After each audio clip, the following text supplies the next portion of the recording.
Hello everyone and welcome back to Tutorials Point. Today in this video, I will guide you on how to fix the Hinge error loading issue. So now let's get started.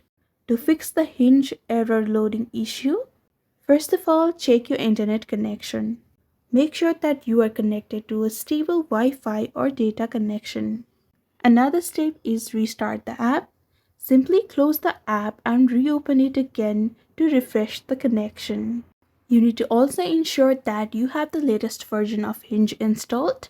So simply go to the Play Store and if you see any update, simply update the app. Another step is clearing the cache. Simply go to the settings, navigate to apps, and again navigate to Hinge.